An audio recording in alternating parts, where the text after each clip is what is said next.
a través tanto de la Fundación de Atapuerca como del Museo de la Evolución Humana de Burgos. No necesita presentación.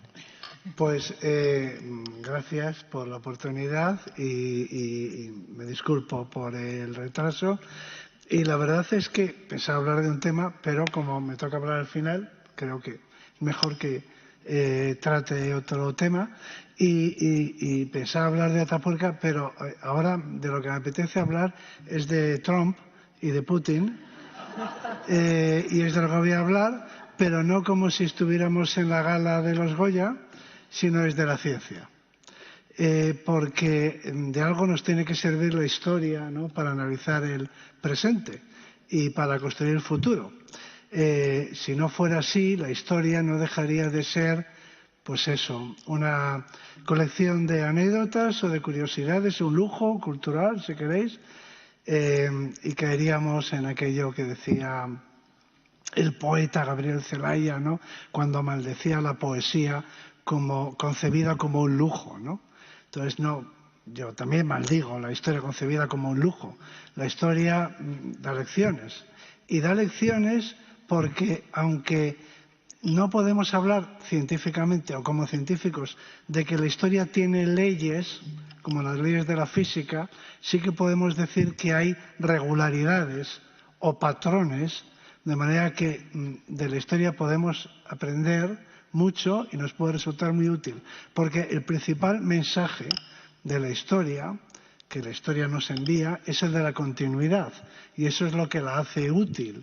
Si el mensaje fuera el de la discontinuidad, es decir, si los hechos históricos fueran algo ya cancelado, si el pasado fuera algo ya cerrado, aislado, encapsulado, sin ninguna relación con el presente, ¿qué interés podría tener más allá de ser algo, bueno, entretenido, simpático, curioso, ¿no? Pero el principal mensaje de la historia es el de la continuidad. De manera que somos nosotros hijos de la historia, el mundo actual es producto de la historia y mirando la historia entendemos el presente, podemos adivinar el futuro. Por eso quiero hablar también de Putin, de Europa y de Trump en este momento, que creo que es lo que procede. Porque desde hace años llevo, no sé si predicando, pero insistiendo en que se está divulgando una historia de España errónea, que es lo que yo llamo, cuando no hay niños delante, una historia militarista testicular de España.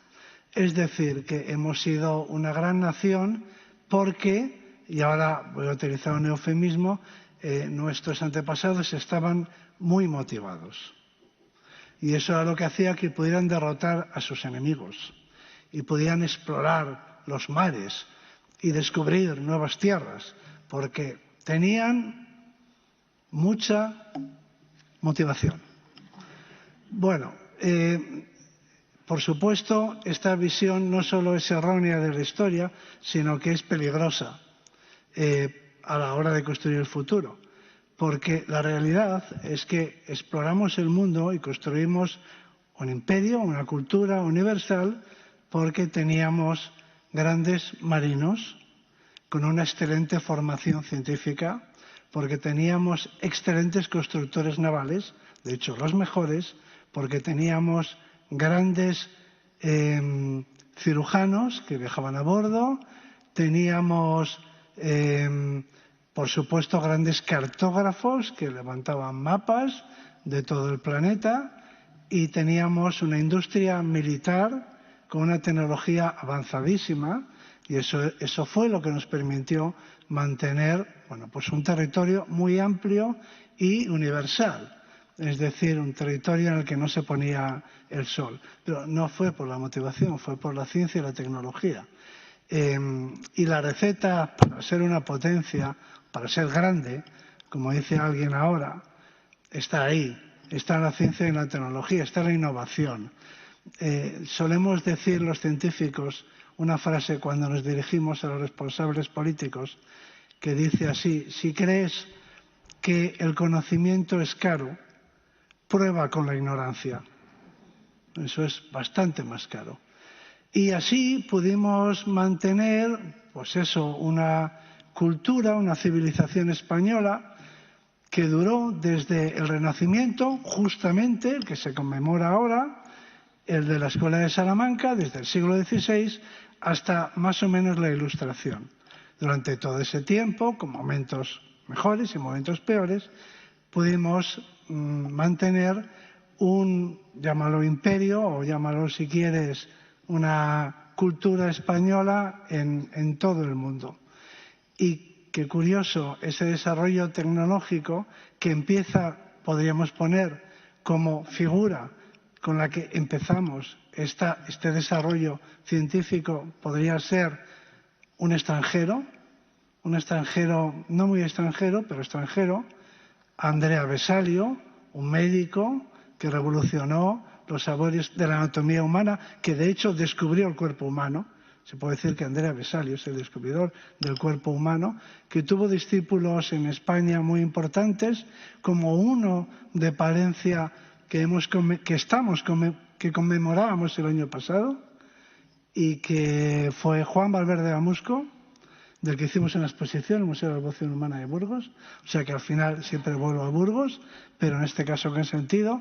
Porque el siglo XVI fue la edad de oro de la medicina española, y esa edad de oro tiene un iniciador que no es español, que es de Bruselas, pero que de alguna forma está dentro de la órbita del mundo español. Y ese largo periodo, digamos, de potencia económica, cultural, geográfica, se culmina, o le podemos poner un broche de oro y al mismo tiempo un broche desgraciado, con Alejandro Malespina, otro español que no era español, sino que era italiano, pero que llevó a cabo una expedición científica extraordinaria allá por los finales del siglo XVIII, que es cuando se termina este periodo glorioso en el que fuimos alguien.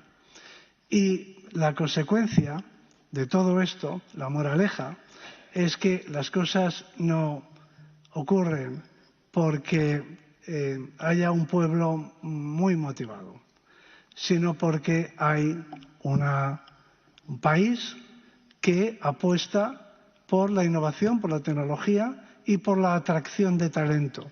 Es decir, que forma una sociedad moderna, en el sentido de científica, y abierta a las ideas y abierta al talento, venga de donde venga. Y esa es la fórmula, no hay otra. Se trata de apostar por el conocimiento y de incorporar todo el talento que se pueda de otros países que se quieran incorporar a la producción de conocimiento. La alternativa, por supuesto, es una sociedad cerrada que expulsa talento. Uno puede estar en un extremo del espectro, una sociedad abierta que importa talento de otros países, que atrae talento, tanto en lo cultural como en lo científico y tecnológico, o uno puede pertenecer a una sociedad cerrada y, por lo tanto, dogmática, en la que no es posible la libertad de pensamiento, y por lo tanto la ciencia no puede florecer, porque la ciencia es el mejor indicador de la tolerancia de una sociedad, donde es el dogma el que domina. La ciencia no puede desarrollarse porque por su propia naturaleza es antidogmática y subversiva, por definición, porque va en contra del saber heredado, y eso la convierte inevitablemente en revolucionaria. Bien, pues ese es el secreto, no hay otro, y eso nos lleva hasta el presente. Fijaros, como anécdota, algunos de nosotros interesados por la historia naval, por cierto me enteraré de esto del Cano, porque yo conozco muy bien el mundo naval vasco, si se conserva algo de la nave Victoria. Pero los interesados por la historia naval conocemos una saga de libros, Master and Commander, de un autor inglés, Patrick O'Brien, en el que se habla de las guerras napoleónicas, en fin, del fin del Imperio Español, en resumidas cuentas. Y ahí a los españoles nos ponen muy mal como marinos, con todo merecimiento. Es una época en la que pues la marinería española no estaba a la altura de la de otros países y, sin embargo, como cosa curiosa, reconocen que nuestros barcos eran los mejores. Y era cierto. Los ingleses de la época de Nelson, copiaban la tecnología naval española y reconocían que éramos los que hacíamos mejores barcos. Ellos teníamos mejores astilleros, teníamos mejores tecnologías. Ellos tenían una marina más preparada, más trabajada y eran, por lo tanto, mejores en el combate, pero la tecnología española era todavía insuperable. Eso era la herencia de marinos, científicos, sabios, ilustres, patriotas, comprometidos, que habían estado en la metrópoli, que habían vivido también en América, entre otros Antonio Ulloa y Jorge Juan, de todos conocidos, que estaban muy motivados, pero estaban muy motivados por la ciencia y la tecnología, y eran muy respetados en todo el mundo. En resumen, ¿de quién es el futuro? Pensando en la situación actual. Ahora ya no voy a hablar de España, porque no tiene sentido. Lo que nos toca es hablar de Europa. Es Europa la que puede ser un actor en el mundo del presente y del futuro, como estamos viendo estos días. Bueno, ¿de quién es el futuro? Pues obviamente de quien desarrolle más y mejor tecnología. Eso está claro. Tecnología militar, que no deja de ser desarrollo tecnológico e industrial, y tecnología de todo tipo, inteligencia artificial o como le quieran llamar. Ahí es donde se libra la verdadera batalla. Todo lo demás son palabras, todo lo demás son poses, todo lo demás son posturas. La auténtica batalla es la tecnológica y la científica. Ahí se va a decidir el futuro del mundo y ahí es donde Europa está perdiendo peso. Ya que me han precedido en el uso de la palabra representantes de la Universidad de Salamanca, bueno, tenemos un reflejo, si queréis objetivo, de la situación de Europa, no hablo de España, en los rankings internacionales de las universidades, donde podemos comprobar el lugar que ocupan las universidades europeas, cada vez más atrasado en la competencia con las americanas y con las asiáticas. Y en resumidas cuentas, ¿qué nos enseña la historia? Pues la historia nos enseña que aquellas naciones en las que se desarrolla la innovación, la ciencia y la tecnología alcanzan, pues eso, la primacía, y aquellas otras en las que no se apuesta, por las razones que sean, ideológicas, políticas o económicas, no se apuesta por la innovación, y ahora me refiero a Europa, no a España, están condenadas a una posición subalterna. Para terminar, y como anécdota, para no terminar de una manera tan solemne, me vais a permitir que os cuente una anécdota que me contó David Attenborough. David Attenborough, no sé si lo conoceréis, es Sir David Attenborough, para empezar, porque allí en otros países en los que honran a sus científicos, Sir David Attenborough es el gran divulgador de la naturaleza y a través de series, en fin, de televisión de la BBC, porque hay países que tienen televisiones en las que se ocupan de estas cuestiones, como la ciencia y la naturaleza, como el caso de la BBC. Y este es David Attenborough, que es una gran personalidad desde la Sociedad Geográfica Española, porque hay una sociedad geográfica en España que se ocupa precisamente del legado de la historia, de las exploraciones y de los descubrimientos españoles. Hay una sociedad de la que, por cierto, me honro de ser parte de su directiva, y le invitamos a David Attenborough.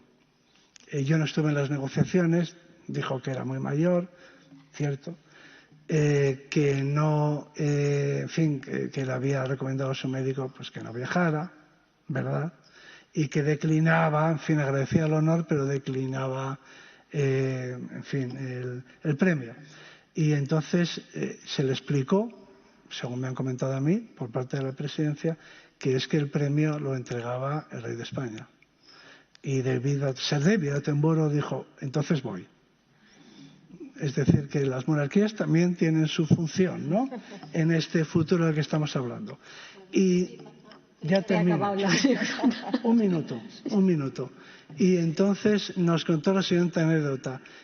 En la conmemoración de la batalla de Trafalgar, que se hizo por todo lo alto, con participación de la Marina francesa, española e inglesa, visitaron el buque Victory, el buque de Nelson, que está todavía en activo en la Armada inglesa y que se puede visitar, y el almirante inglés iba explicándole al almirante francés, en fin, el barco, porque se conserva perfectamente, y el almirante francés le preguntaba, pero ¿y este mástil es el original?